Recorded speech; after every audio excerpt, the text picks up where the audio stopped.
Bismillahirrahmanirrahim. On the demand of Sahil Kumar from Hamirpur UP, ये problem matrix की है। Rank of the matrix chapter से problem है। Find the rank of the matrix. इसमें column में element लिखे हैं 904, second column 015, third column 253, fourth column 360। By reducing it to normal form, यानी हमें इस मैट्रिक्स को नॉर्मल फार्म में कन्वर्ट करते हुए इस मैट्रिक्स की रैंक फाइंड करनी है, रैंक निकालनी है। तो इसके सॉल्यूशन में सबसे पहले हम इस मैट्रिक्स को एक नाम दे देंगे। ए से डिनोट कर दिया इस मैट्रिक्स को, और इस मैट्रिक्स को हमें पहले तो इस नॉर्मल फार्म में कन्वर्ट करना चाहिए। नॉर्मल फार्म में कन्वर्ट करने के लिए जो हमारा नॉर्थ वेस्ट कॉर्नर होता है वहाँ पर 1 होना चाहिए। तो इस 1 बनाने के लिए हम ये कर सकते हैं कि रो में 9 से डिवाइड कर दें या कॉलम में 9 से डिवाइड कर दें।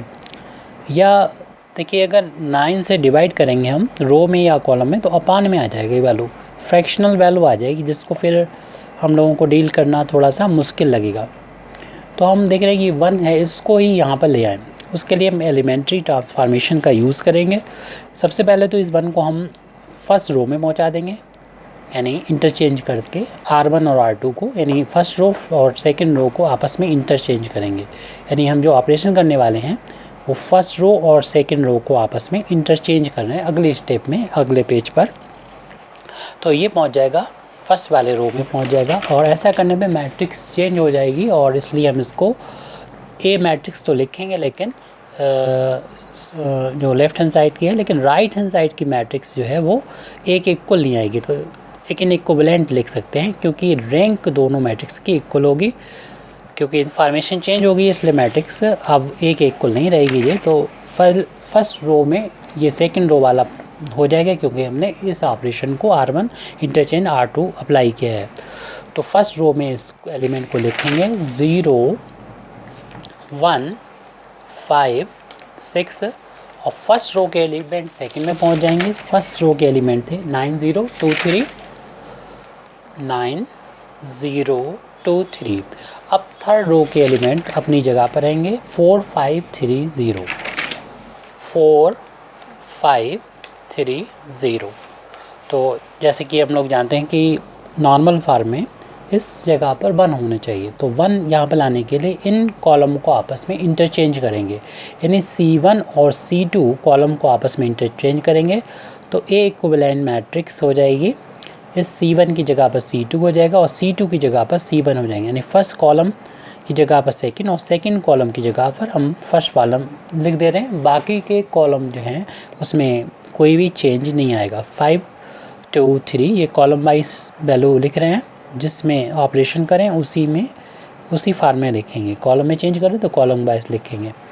अब यहाँ पर हमें 1 लाना तो आ गया, उसके नीचे हमें सब 0 चाहिए अगर हम नॉर्मल फार्म में बदलना चाहते हैं। तो यहाँ पर तो 0 ऑलरेडी है, हमें मेहनत करने की ज़रूरत नहीं है। यहाँ पर 0 बनाने के लिए अगर हम R3 पे ऑपरेशन, यानी इस वाले रो में ऑपरेशन करना पड़ेगा, इस रो में से माइनस करना पड़ेगा। यहाँ पर 5 से मल्टीप्लाई करेंगे तो 5 बन जाएगा, और इसको माइनस कर देंगे, यानी 5 टाइम्स कर दें R1 में 5 से मल्टीप्लाई करके यहाँ पर माइनस करेंगे तो ए इक्विवेलेंट मैट्रिक्स आ जाएगी। R1 और R2 अनचेंज आएगा, जो एरो के इस तरफ लिखा है उसी में चेंज आएगा। तो फर्स्ट रो को एज इट लिख देंगे without any change, second row को भी ऐसे ही लिख देंगे, नो चेंज। अब थर्ड वाले रो में चेंज होना है, तो इसमें 5 से मल्टीप्लाई करके इसमें 5 से माइनस करने पर 0 आ गया।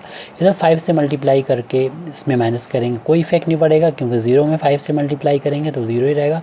यहाँ पर 5 से मल्टीप्लाई करेंगे तो 25 हो जाएगा। 3 में से 25 माइनस होने पर, यानी 3 में से हम माइनस करेंगे 25, तो माइनस का 22 आ जाएगा। तो माइनस का 22 आ गया ये। अब यहाँ पर 5 से मल्टीप्लाई किया 30 हो गया, और 0 में से माइनस करेंगे तो माइनस का 30 हो जाएगा।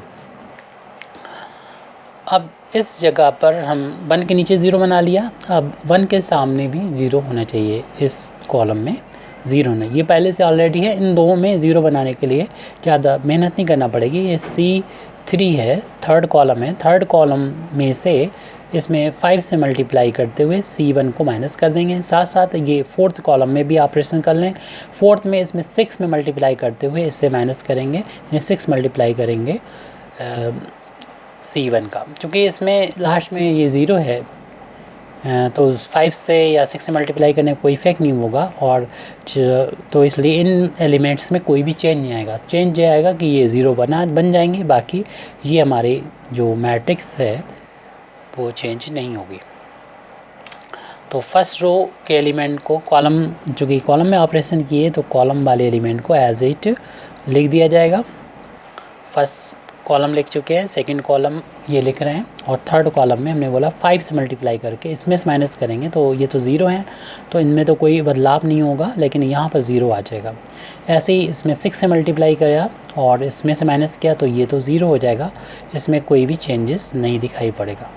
अब फिर वही करना है हमें कि 1 बनाया, उसके नीचे 0, उसके सामने 0। अब यहाँ पर 1 बनाएंगे, तो यहाँ पर 1 बनाना फिर वही 9 से डिवाइड करेंगे तो अपान में 9 प्रॉब्लम खड़ी करेंगे हमारे लिए, और इसलिए, लेकिन यहाँ पर 1 भी नहीं है आसपास कहीं भी। लेकिन हाँ, इसको 1 बनाया जा सकता है अगर हम इस कॉलम को 2 से डिवाइड करें। साथ में इसे भी थोड़ी सिंप्लीफाई करते हैं, हम इस कॉलम को 3 से डिवाइड कर लेंगे, तो हम C3 को थर्ड कॉलम में ये एलिमेंट्री ऑपरेशन लगाएंगे कि 2 से डिवाइड कर देंगे थर्ड कॉलम को, और फोर्थ कॉलम को 3 से डिवाइड कर देंगे, तो A इक्विवेलेंट मैट्रिक्स हमारा आ जाएगा।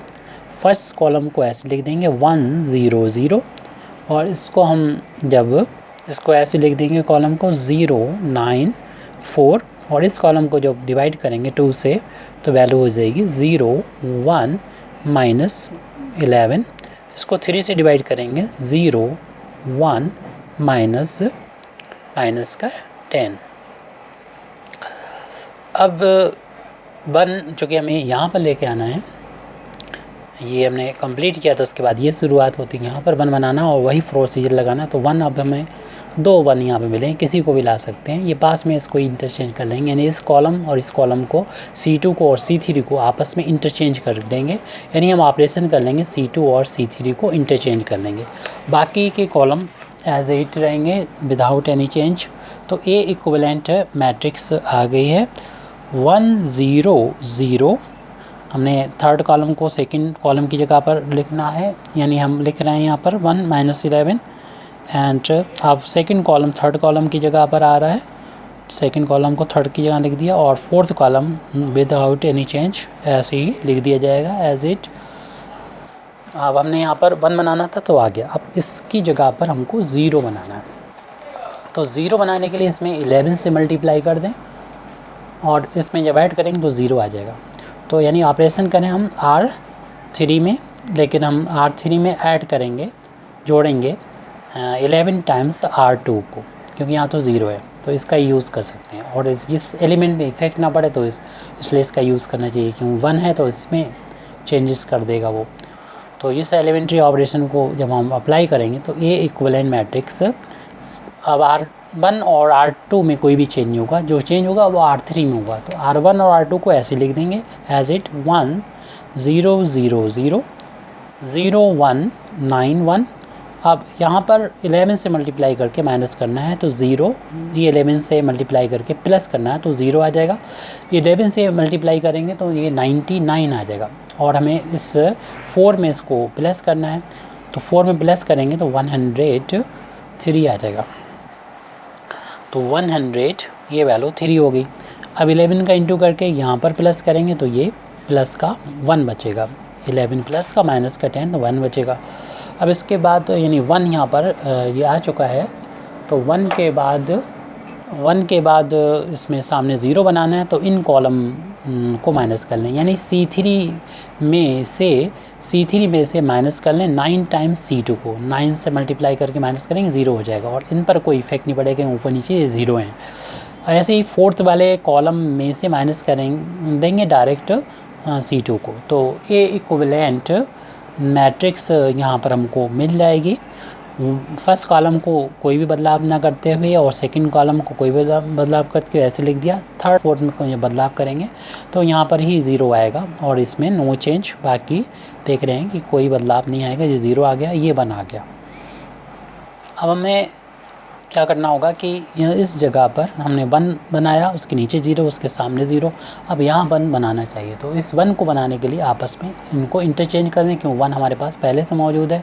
या फिर हम ये भी कर सकते हैं, इस वाले कॉलम में एक 103 से डिवाइड कर देंगे, तो ये भी कर सकते हैं।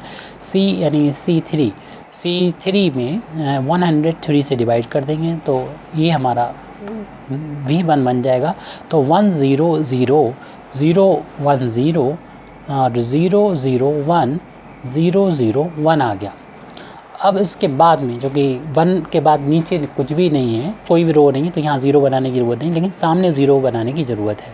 तो इस कॉलम में हम इस कॉलम में से ये माइनस करेंगे तो 0 आ जाएगा, यानी C4 में ऑपरेशन कर लें, C4 में से C3 माइनस कर दें, तो A इक्विवेलेंट मैट्रिक्स हमारे पास आ गई। फर्स्ट कॉलम ऐसे लिख दें, सेकेंड भी as it without any change, third भी नो चेंज, और फोर्थ में जब इसमें माइनस करेंगे तो ये 0 0 0 आ गया।